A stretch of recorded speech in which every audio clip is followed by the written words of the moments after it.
jadikan berkat buat semua orang.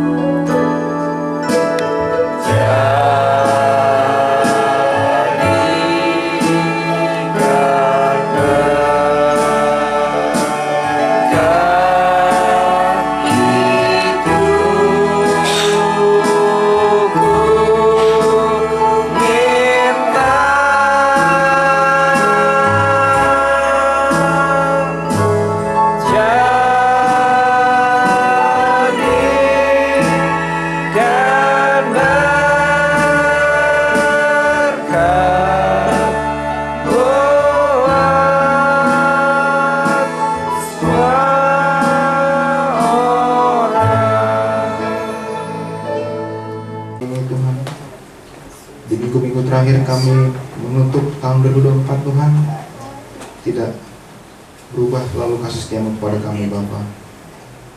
Kami telah memberikan kesaksian Tuhan, pujian yang kami nyanyikan Tuhan, dan kami siap untuk mendengarkan firman-Mu. Biarlah Engkau buka hati dan pikiran kami,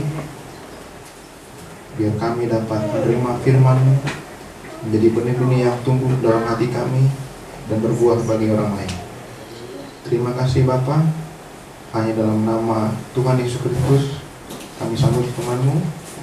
Haleluya. Amin. 1 Raja-Raja 19 ayat pertama sampai ayat yang ke-8.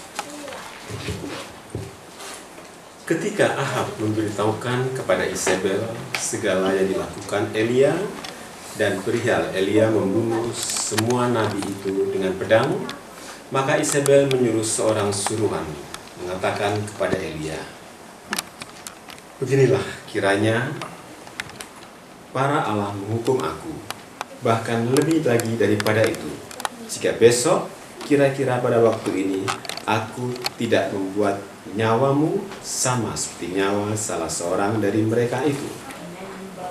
Maka takutlah ia, lalu bangkit dan pergi menyelamatkan nyawanya.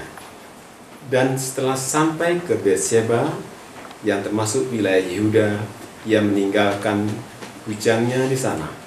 Tetapi ia sendiri masuk ke padang gurun sehari perjalanan jauhnya, lalu duduk di bawah sebuah pohon arar. Kemudian ia ingin mati. Katanya, "Cukuplah itu. Sekarang ya Tuhan, ambillah nyawaku, sebab aku ini tidak lebih baik daripada nenek moyangku." Sudah itu ia berbaring dan tidur di bawah pohon arar itu.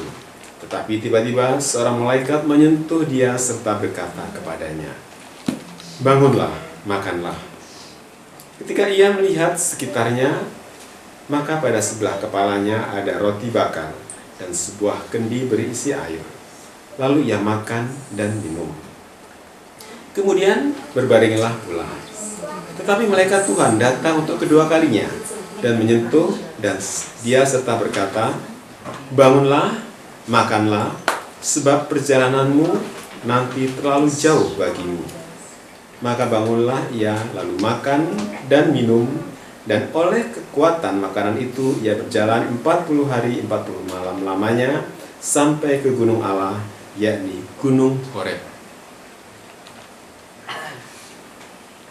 Ini peristiwa saat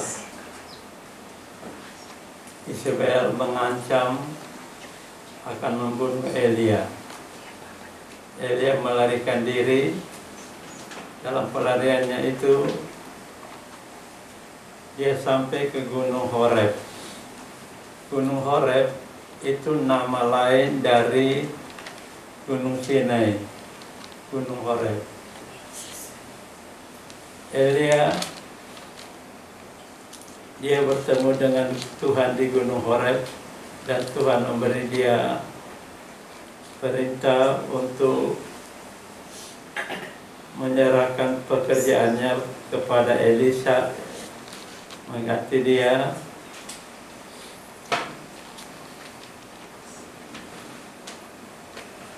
mengurapi Hazael menjadi raja atas Aram, dan Yehu cucu Nimsi haruslah kau urapi menjadi raja atas Israel, dan Elisa bin Safat dan dari Abel Meholah harus kau urapi menjadi nabi menggantikan engkau. Ini perpindahan tugas Elia. Elia dia melarikan diri dan dia sampai ke Gunung Horeb. Kurang lebih 40 hari 40 malam dia pergi ke Gunung Horeb. Di Gunung Horeb di sana dia bertemu dengan Tuhan. Dua nabi yang besar, Nabi Elia diperintahkan Tuhan ketika berada di Gunung Horeb. Dikatakan oleh firman Tuhan padanya, pergilah kembalilah ke jalanmu. Pada ayat 15 dikatakan melalui jalan ke gurun ke Damsyik, dan setelah engkau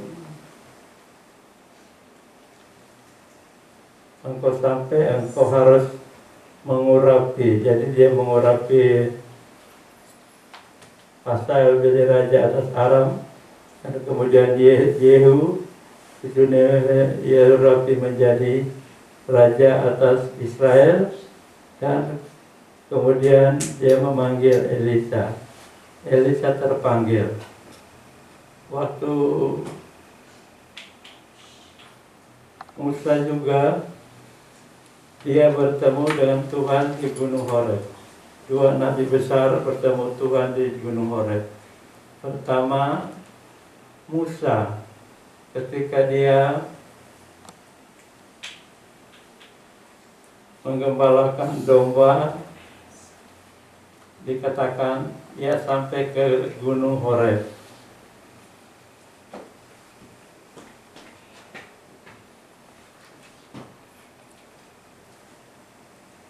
Kita baca Keluaran 3 ayat 1 sampai ayat 8. Keluaran 3 ayat 1 sampai ayat 8.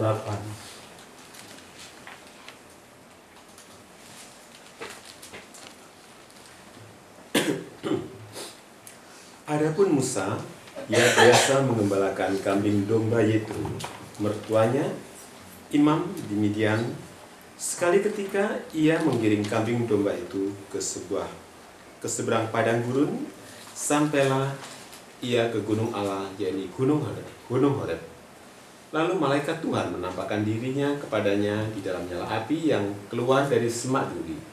Lalu ia melihat, dan tampaklah semak duri itu menyala, tetapi tidak dimakan api. Musa berkata, baiklah aku menyimpang ke sana untuk memeriksa penglihatan yang hebat itu. Mengapakah tidak terbakar semak duri itu? Dikatakan, lalu ia berfirman, akulah Allah ayahmu, Allah Abraham, Allah Ishak, dan Allah Yakub. Lalu Musa menutupinya mukanya, lalu ia takut memandang Allah. Tuhan berfirman kepadanya, aku telah memperhatikan dengan sungguh-sungguh kesesaran umatku di tanah Mesir, dan aku telah mendengar seruan mereka yang disebabkan oleh pengerah-pengerah mereka.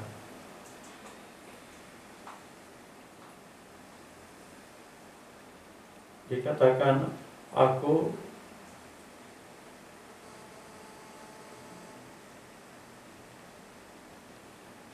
dikatakan sebab aku mengetahui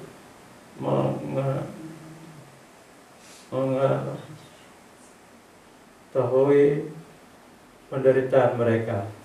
Sebab itu aku telah turun untuk melepaskan mereka dari tangannya orang Mesir dan menuntun mereka keluar dari negeri itu ke suatu tempat yang baik dan luas, suatu negeri yang berlimpah-limpah susu dan madu, ke tempat orang Kanaan,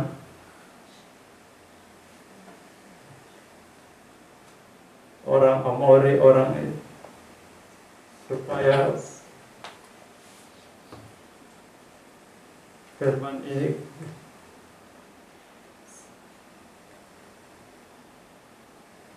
sekarang dikatakan orang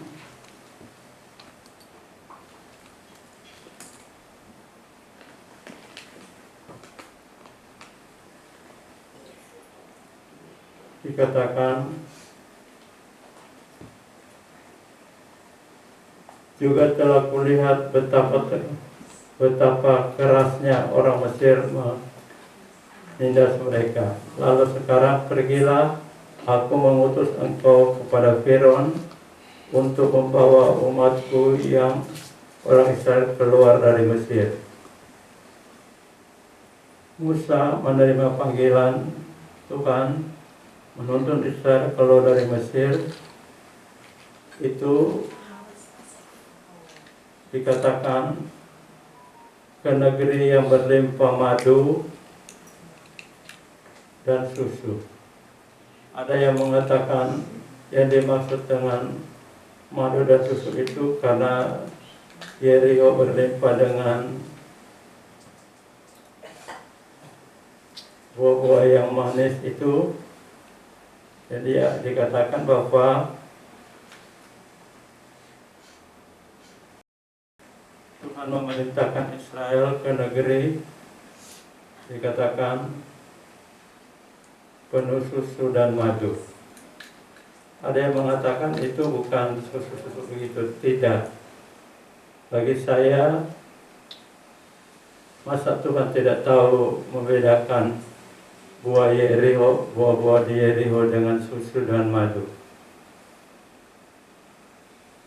Sebab itu saya lebih suka mengatakan suatu negeri yang baik dan luas, suatu negeri yang berlimpah-limpah susu dan madunya. Tuhan tahu kalau dia mengatakan susu dan madu, itu susu dan madu. Dikatakan Israel diperintahkan oleh Tuhan, dipanggil untuk keluar dari Mesir. Itu terjadi pada tahun 1000. Itu terjadi pada tahun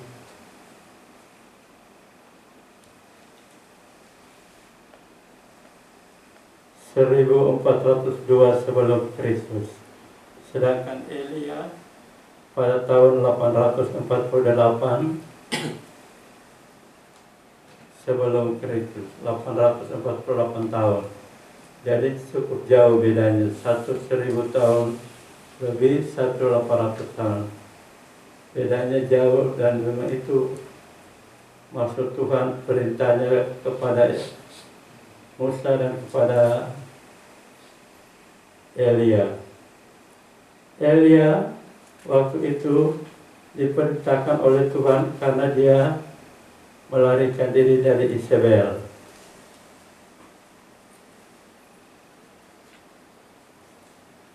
Musa dan Elia untuk sekian panggilannya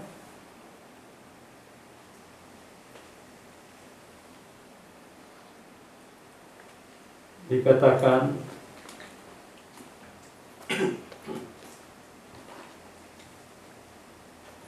kita baca pertemuan kembali Elia dan Musa. Elia 828 tahun sebelum Kristus, sedangkan Musa 1042 tahun sebelum Kristus. Tapi keduanya dipertemukan oleh Tuhan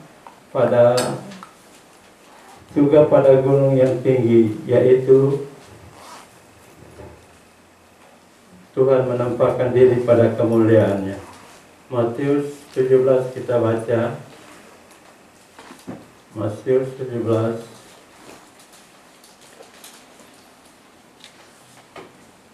ayat 1 sampai ayat 13. Matius 17 ayat 1 sampai ayat 13.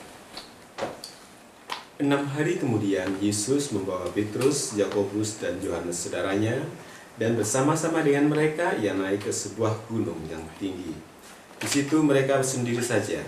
Lalu Yesus berubah rupa di depan mata mereka. Wajahnya bercahaya seperti matahari, dan pakaiannya menjadi putih bersinar seperti terang.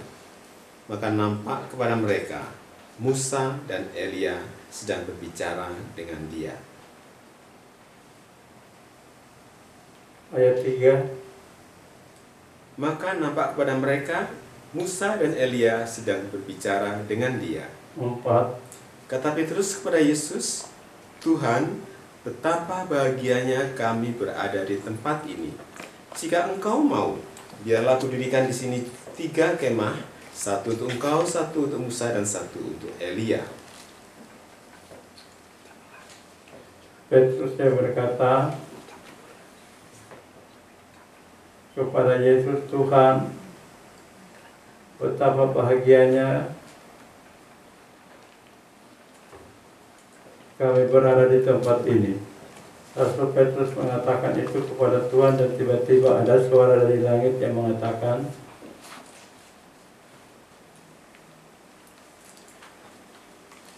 "Dan inilah anakku yang kukasihi, kepadanya aku turutilah dia."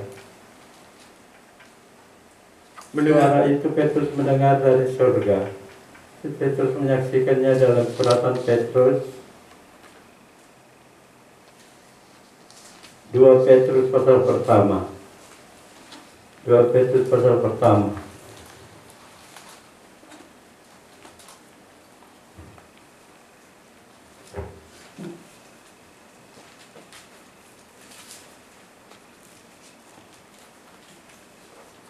Petrus pasal yang pertama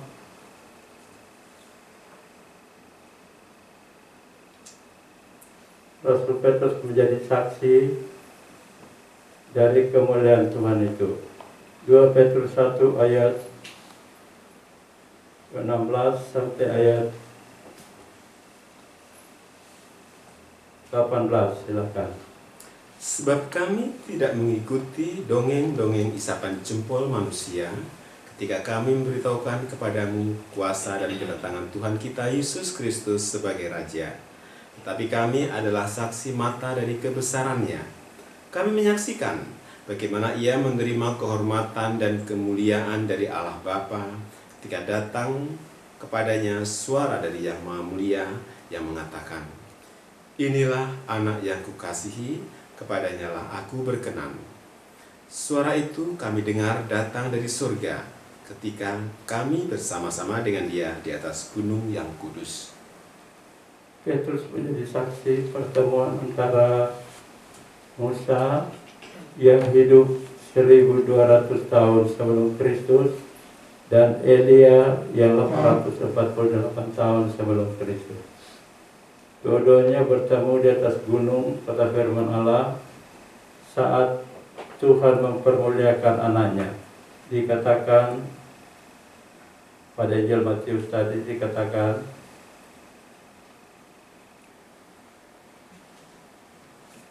Tuhan mempertemukan Musa dan Elia, dan Musa diperintahkan memimpin bangsa Israel keluar dari Mesir.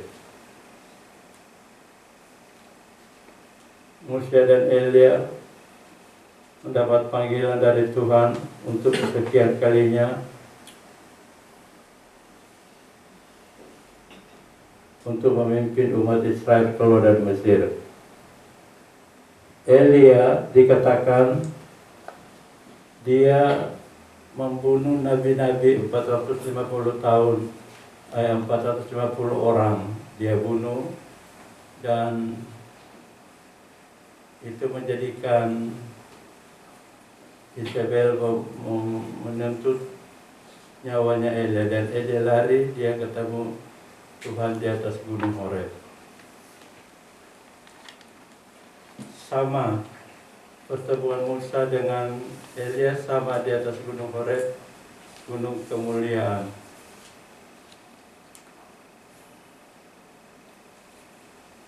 Raja Daud berkata itu gunung kemuliaan di mana Tuhan bertemu dengan Musa dan Elia. Padahal dua-duanya cukup jauh perbedaannya jauhnya.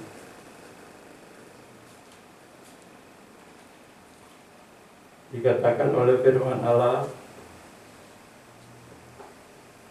Elia bertemu Tuhan di atas gunung Horeb. Dia 40 hari 40 malam berjalan. Setelah ditawarkan makanan dan minuman oleh malaikat, bahkan 2 kali dia, pertama kali Elia makan dan minum, kemudian tidur lagi berbaring. Tapi malaikat Tuhan datang untuk kedua kalinya dan menyentuh dia sambil berkata, bangunlah, makanlah, sebab itu bahasa Indonesia, terjemahannya lain. Sebab itu perjalananmu masih terlalu jauh bagimu. Dan memang betul dia berjalan 40 hari 40 malam dengan makanan itu. Ini suatu kekuatan yang dari Tuhan, lebih daripada bisa dipikirkan manusia. Kemudian di atas gunung Horeb Tuhan berbicara pada Elia, dan di sana juga Elisa terpanggil. Kita baca 1 Raja 19 ayat 19 sampai 21. Silakan. 1 Raja 19 ayat 19 sampai 21.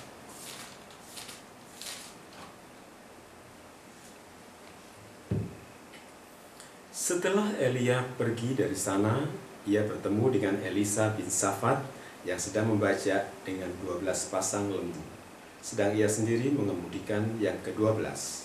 Ketika Elia lalu dari dekatnya, ia melemparkan jubahnya kepadanya. Lalu Elisa meninggalkan lembu itu dan berlari mengikuti Elia. Katanya, biarkanlah aku mencium ayahku dan ibuku dahulu, lalu aku akan mengikuti engkau.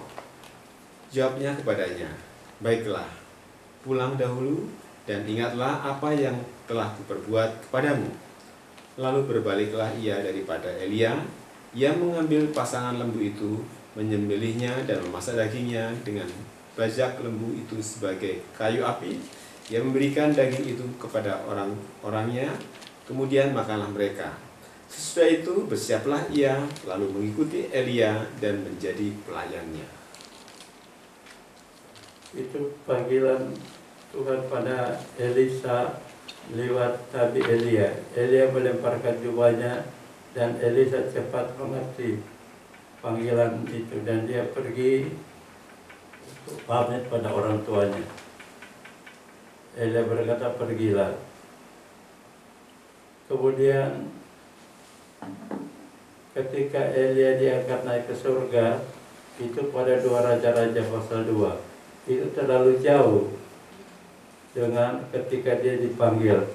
Jadi panggilan itu memimpin Elisa mengikuti Elia.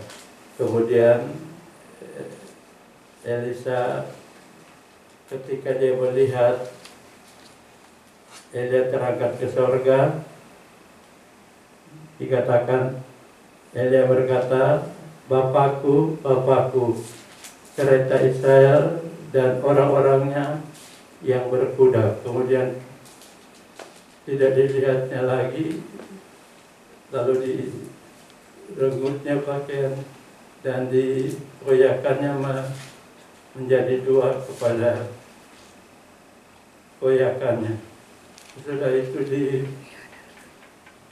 dipungutnya jubah Elia yang setelah terlalu menyentuh, lalu ia berjalan pulang dan berdiri di tepi sungai Yordan. Yang kemudian ia mengambil jubah Elia yang telah terjatuh itu, lalu dipukulkannya ke sungai itu dan ambil berseru, "Di manakah Tuhan Allah Elia?" Ia memukul air itu, lalu terbagi ke sebelah sini dan ke sebelah sana. Mereka menyeberang. Dikatakan ketika rombongan Nabi yang ada tadi melihat dia dan jauh berkata, Elia telah hingga pada Elisa. Mereka langsung menemui dia, lalu sujudlah mereka kepadanya sambil dikatakan, mereka berkata, "Coba lihat, di antara hamba-hamba dia memerintahkan untuk mencari Elia, tapi tidak diketemukan karena Elia telah naik ke surga." Pertemuan dua hamba Tuhan ini di atas Gunung Horeb. Kemudian Rasul Matius dia berkata, Elia kemudian ketemu Tuhan dalam Matius 17 ketika mereka naik ke atas gunung yang tinggi. Pertemuan dengan Tuhan ini pertemuan yang kesekian kalinya oleh Elia dan oleh Musa, dua hamba Tuhan yang nanti akan datang kembali, kata firman Tuhan. Pada Wahyu pasal 11 dikatakan, dua saksi itu adalah pekerjaannya. Kalau namanya tidak disebut, tetapi pekerjaannya dikatakan. Kita baca Wahyu pasal 11.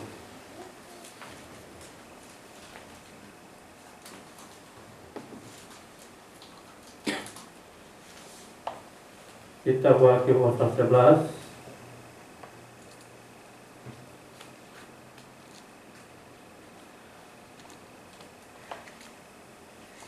Kita baca ayat pertama mulai, dua saksi. Kemudian diberikanlah kepadaku sebatang buluh seperti tongkat pengukur rupanya, dengan kata-kata yang berikut. Bangunlah dan ukurlah bait suci Allah dan mezbah dan mereka yang beribadah di dalamnya. Tetapi kecualikan pelataran bait suci yang di sebelah luar. Janganlah engkau mengukurnya, karena ia telah diberikan kepada bangsa-bangsa lain, dan mereka akan menginjak-injak kota suci 42 bulan lamanya. Iya. Dan aku akan memberi tugas kepada dua saksiku, supaya mereka bernubuat sambil berkabung 1260 hari lamanya.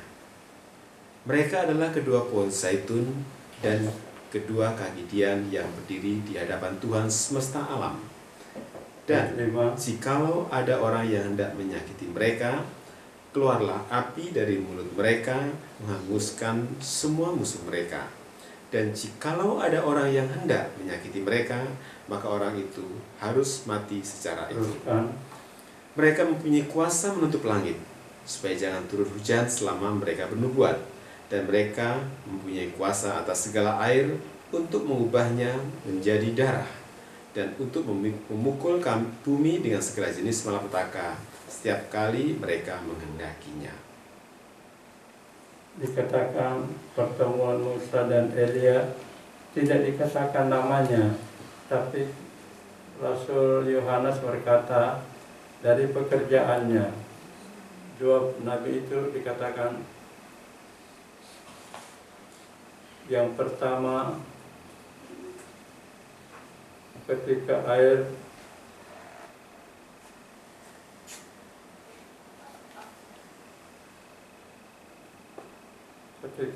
dikatakan menggumulnya menjadi darah, dan untuk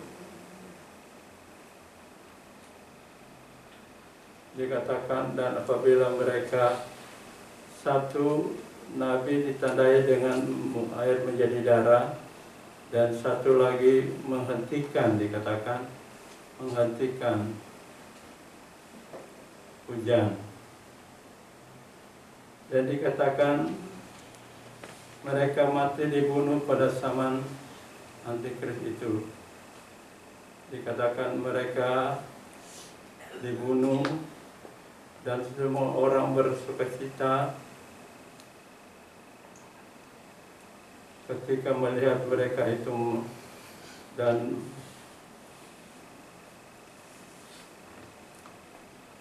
menempatkan 3,5 hari kemudian dikatakan masuklah roh kehidupan dari Allah dan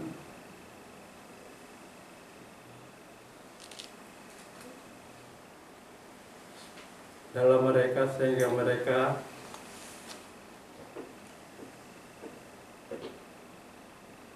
hidup kembali, dikatakan, dan semua orang yang melihat mereka menjadi sangat takut. Musa dan Elia jadi merasa juga pengalaman mati, yaitu dikatakan 3,5 hari. Mereka dibunuh oleh orang-orang pada zaman Antikris.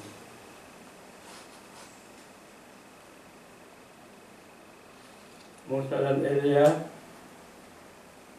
kita sudah dengar terlalu jauh antara tahun 1042 sampai 848, terlalu jauh, tapi itulah pekerjaan Tuhan. Panggilan Tuhan kepada Musa dan Elia terjadi lagi pada dua saksi itu. Dikatakan ketika dia bangkit, maka terbukalah bait Allah, bait suci Allah yang di sorga, dan kelihatanlah tabut perjanjiannya itu, dan dalam bait suci itu, dan terjadilah kilat dan deru gemuruh dan gempa bumi dan hujan es. Kita baca Wahyu 11 ayat 19.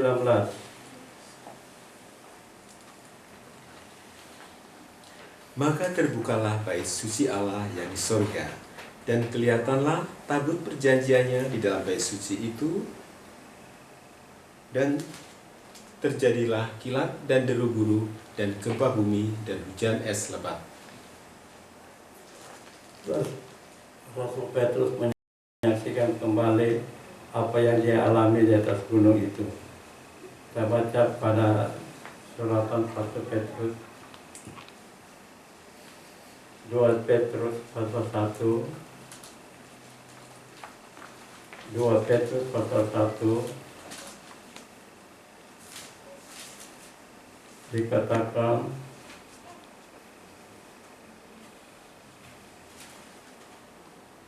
Petrus pasal 1 ayat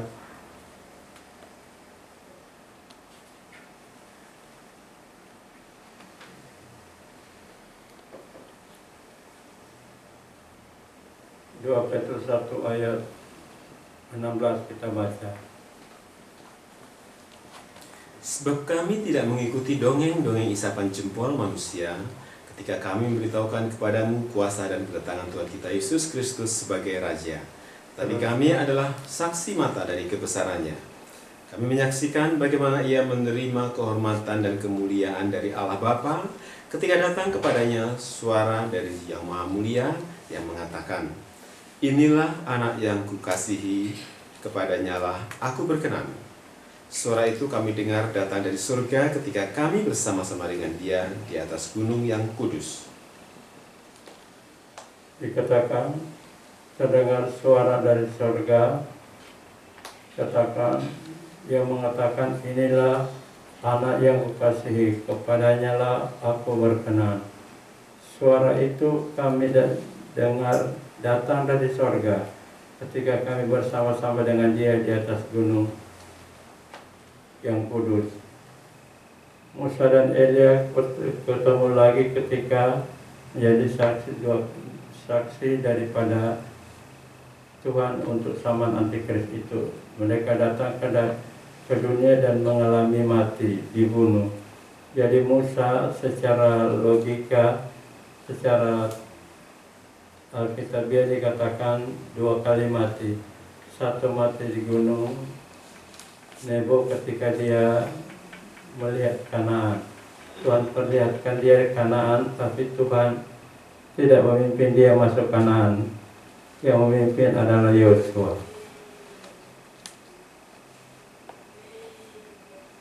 Musa dan Elia waktunya telah lentur sekian lamanya, tapi bertemu lagi di dalam kemuliaan.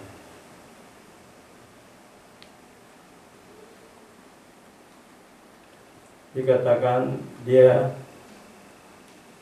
dalam kemuliaan sebagai raja. Kata kitab Wahyu,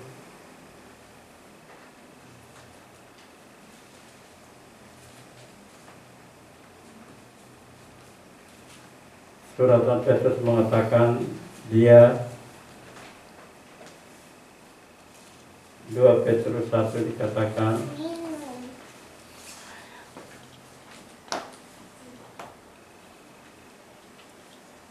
sebab kami tidak mengikuti dongeng-dongeng isapan jempol manusia ketika kami memberitahukan kepadamu kuasa dan kedatangan Tuhan kita. Kuasa dan kedatangan Tuhan kita. Tapi Kristus sebagai Raja, kita Yesus sebagai Raja, tetapi kami adalah saksi mata dari kebesarannya.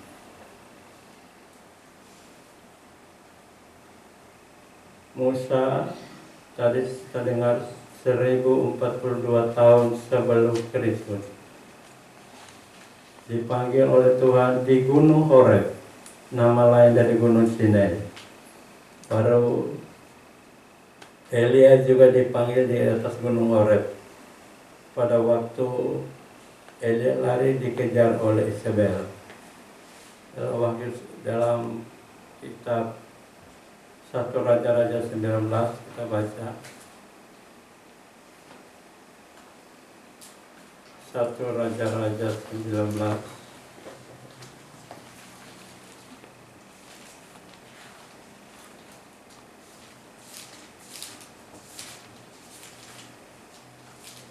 ayat 9 kita baca. Di sana masuklah ia ke dalam sebuah gua dan bermalam di situ. Maka firman Tuhan datang kepadanya, demikian. Teruskan. "Apakah kerjamu di sini, hai Elia?"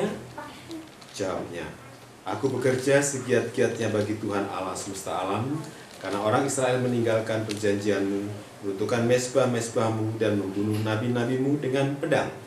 Hanya aku seorang dirilah yang masih hidup, dan mereka ingin mencabut nyawaku."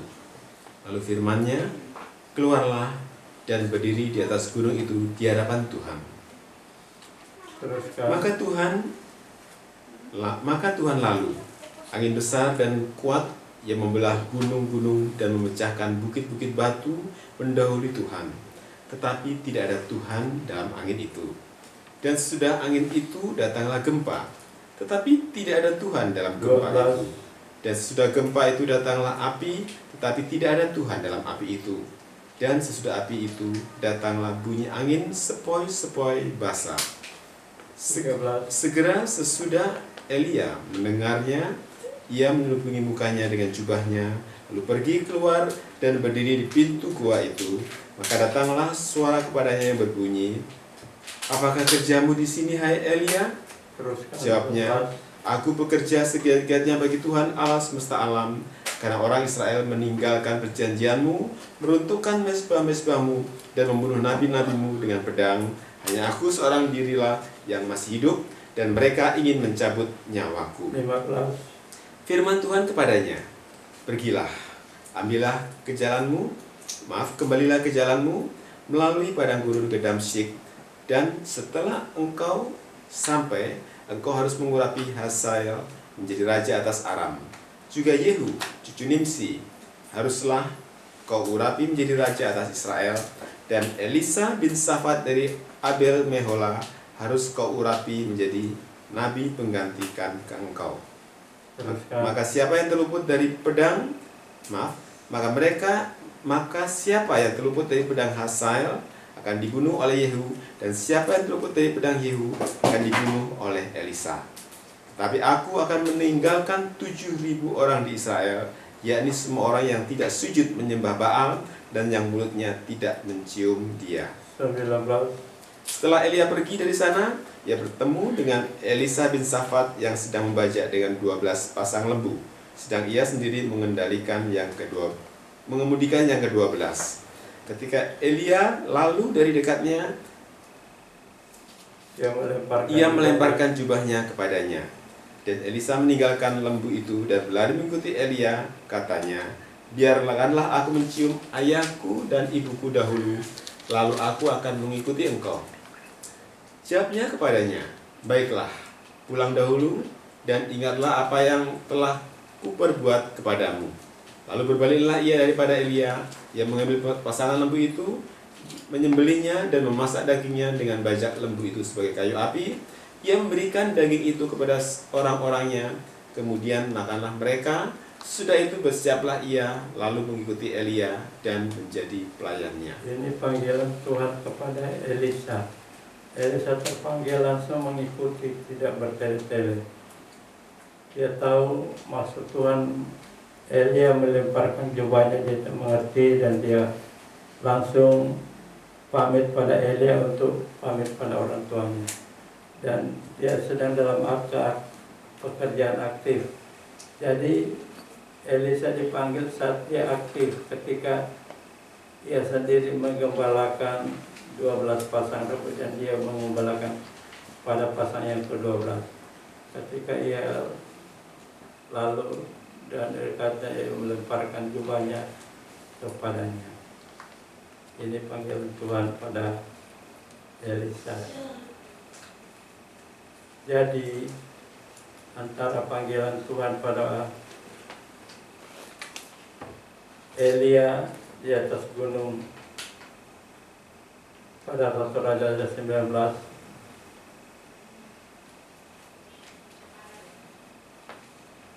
dikatakan Elisa dipanggil oleh Tuhan pada ayat 9 dari 1 Raja 19. Masuklah ia ke dalam sebuah gua dan bermalam di situ. Maka turunlah Tuhan datang kepadanya demikian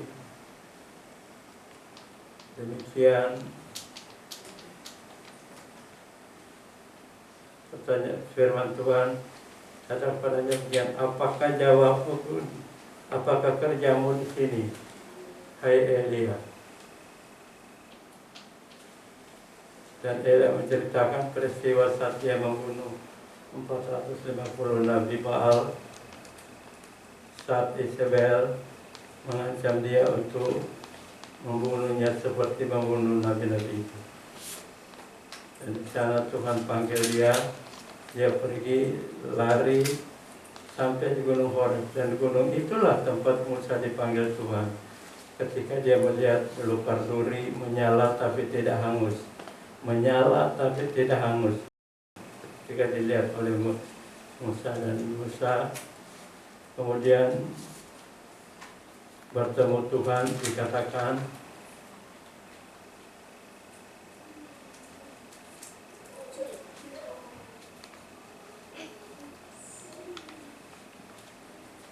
pada Keluaran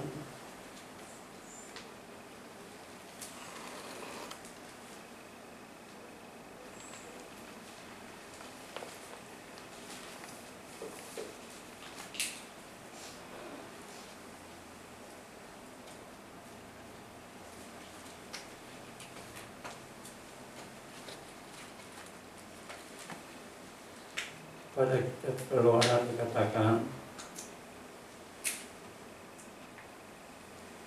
Musa mengembalakan domba.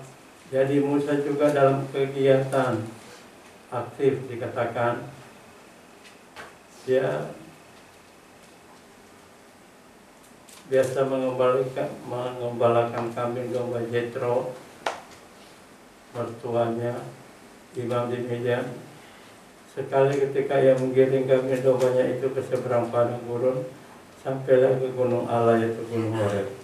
Lalu malaikat Tuhan menampakkan diri kepadanya dalam nyala api yang keluar dari semak duri. Lalu ia melihat dan nampaklah semak duri itu menyala, tapi tidak dimakan api. Musa berkata, baiklah aku menyimpan ke sana untuk memeriksa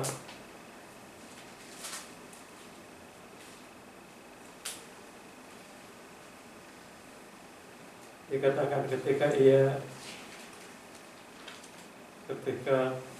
lihatnya semak duri menyala, ketika Tuhan bahwa ketika itulah Tuhan bahwa Musa menyimpang untuk memeriksa memerintah Allah SWT. Maksud dia katanya, Musa menjawab, ya Allah. Ketika ia berfirman, lalu ia berfirman, janganlah datang dekat,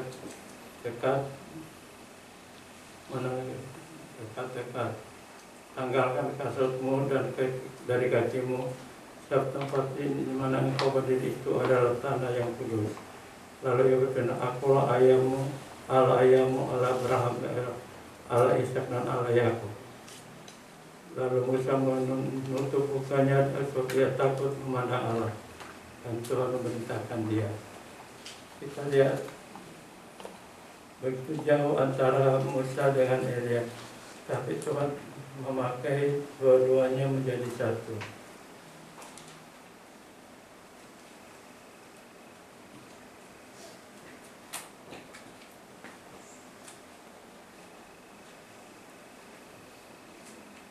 Pada dikatakan 1402 tahun sebelum Kristus Tuhan memanggil Musa. Kemudian pada 848 tahun sebelum Kristus juga Tuhan memanggil Elia. Tapi kemudian kedua-duanya dipakai oleh Tuhan ketika Antikris bekerja 3,5 tahun, mereka dipakai oleh Tuhan dan dikatakan mereka mengalami mati. Elia diangkat hidup-hidup oleh Tuhan, tapi kemudian di kitab Wahyu Rasul Yohanes melihat dia beserta dengan Musa mati, dibunuh orang pada waktu itu. Tapi kemudian firman Allah berkata, 3,5 tahun kemudian mereka bangkit. Jadi Musa dan Elia mengalami mati juga, seperti Kristus juga mengalami mati.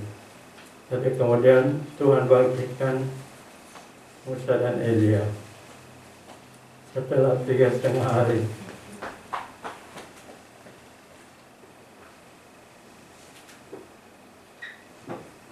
Dikatakan dalam kitab Wahyu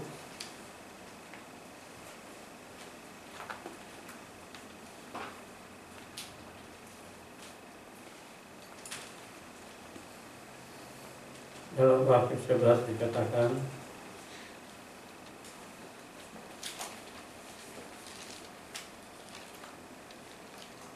tiga setengah hari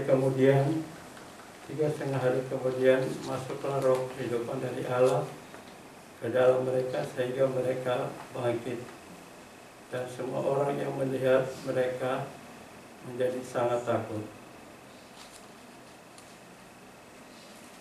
dan orang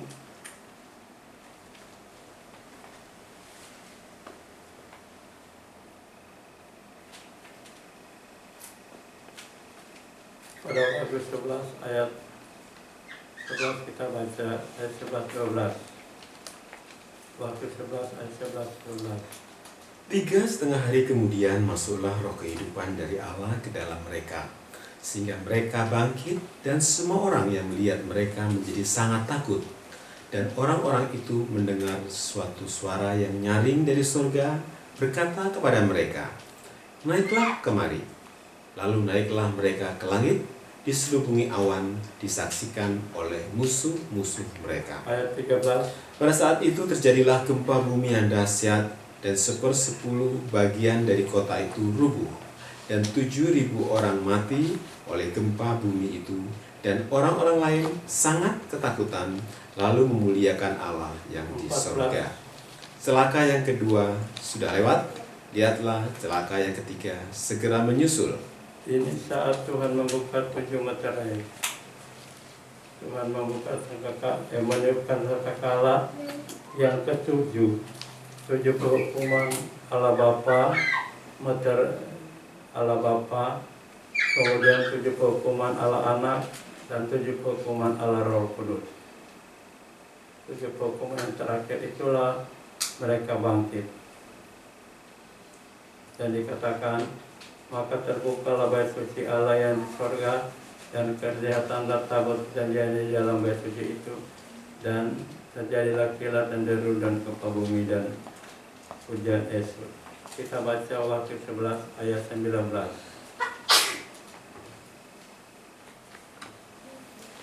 Maka terbukalah bait suci Allah yang di surga, dan kelihatanlah tabut perjanjiannya di dalam bait suci itu, dan terjadilah kilat dan deru guru dan gempa bumi dan hujan es lebat.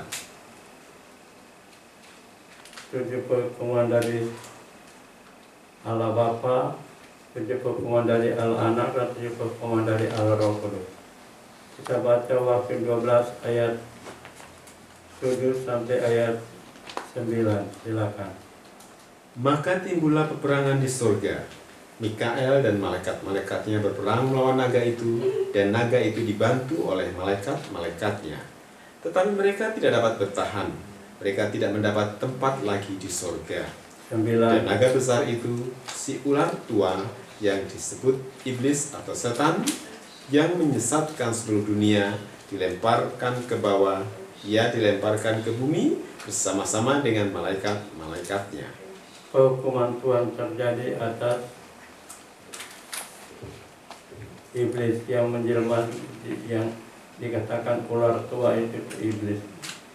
Dikatakan ular tua sebab dialah yang mengganggu Hawa dan Abraham jatuh dalam dosa. Tuhan memberkati kita sekalian. Ku senang melayani Kristus.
Terima kasih Tuhan Yesus untuk firman-Mu Tuhan pada hari ini. Kau pakai kami Tuhan, seperti Musa dan Elia Tuhan, sebagai hamba-Mu yang melakukan perintah-Mu Tuhan, untuk kami bisa menjalankan perintah-Mu Tuhan seutuhnya. Kami terima Tuhan tubuh dan darah-Mu yang ada di hadapan kami. Kau berkati supaya bisa menjadi makanan untuk rohani kami, menghapuskan dosa-dosa kami Tuhan, tubuh dan darah-Mu. Kami terima hanya di dalam nama Tuhan Yesus Kristus kami berdoa. Haleluya. Amin.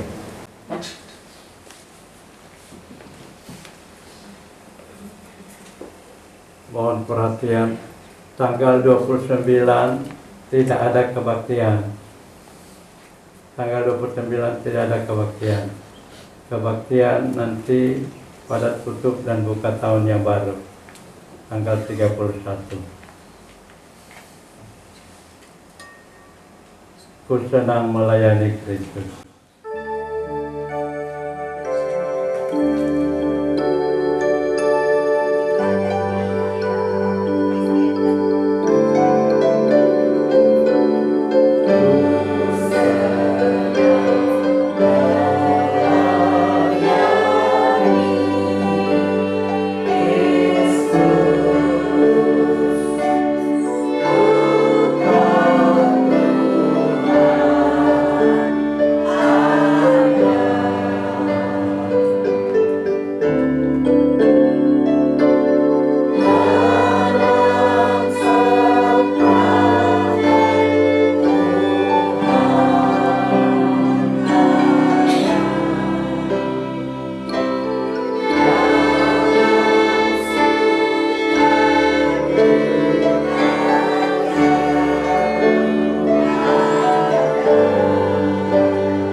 Sebab kita angkat tubuh Tuhan dengan tangan kanan kita.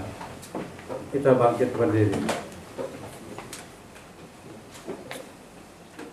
Sebab apa yang telah aku teruskan kepadamu, telah aku terima dari Tuhan, yaitu Bapa Tuhan Yesus pada malam waktu ia diserahkan mengambil roti, dan sesudah itu ia mengucap syukur atasnya, ia memecah-mecahkannya dan berkata, inilah tubuhku yang diserahkan bagi kamu. Perbuatlah ini menjadi peringatan akan aku. Kita makan tubuh Tuhan dalam nama Tuhan Yesus Kristus. Kita angkat darah Tuhan.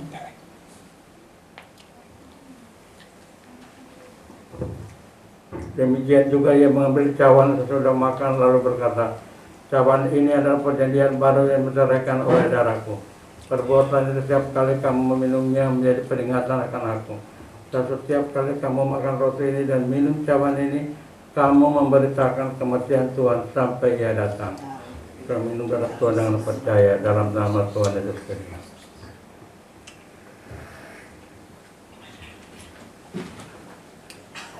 Saya minta saudara Eko berdoa untuk. Terima kasih Tuhan. Terima kasih Tuhan untuk penyataan firman-Mu yang kami terima pada siang hari ini Tuhan, yang meneguhkan kami Tuhan, untuk kami boleh dalam kemurahan-Mu Tuhan menjadi pelayan-pelayan-Mu Tuhan, yang tetap teguh berpegang Tuhan pada tabisan yang Kau sudah kerjakan bagi kami Tuhan sampai akhirnya Tuhan. Terima kasih Tuhan Yesus, terima kasih Tuhan, terima kasih Tuhan untuk pembukaan firman-Mu. Terima kasih Tuhan untuk pemakaian-Mu bagi kami semua Tuhan. Engkau disembah, Engkau dipuji, Engkau dipermuliakan Tuhan. Engkau makin teguhkan Tuhan pelayanan kami. Engkau makin teguhkan Tuhan perjanjian-Mu, bahkan Tuhan janji-Mu bagi kami Tuhan, untuk kami setia dalam tabisan yang Engkau sudah percayakan. Terima kasih Tuhan Yesus. Terima kasih Tuhan untuk tubuh dan darah-Mu Tuhan. biarlah itu menjadi kekuatan di dalam kami melayani Engkau. Biarlah itu senantiasa menjadi pengingat bagi kami Tuhan, bahwa Engkau sudah mengorbankan tubuh dan darah-Mu Tuhan, bagi keselamatan, bagi ketebusan setiap umat manusia, juga bagi kami Tuhan. Terima kasih Tuhan Yesus, terima kasih Tuhan, Engkau menyertai kami semua, juga menyertai hamba-Mu, Bapak Gembala kami Tuhan, dalam kekuatan dan kesehatannya, dalam melayani pekerjaan. Engkau dipuji dan dipermuliakan. Di dalam nama Tuhan Yesus Kristus, kami naikkan syukur kami alaskan doa kami. Haleluya. Amin.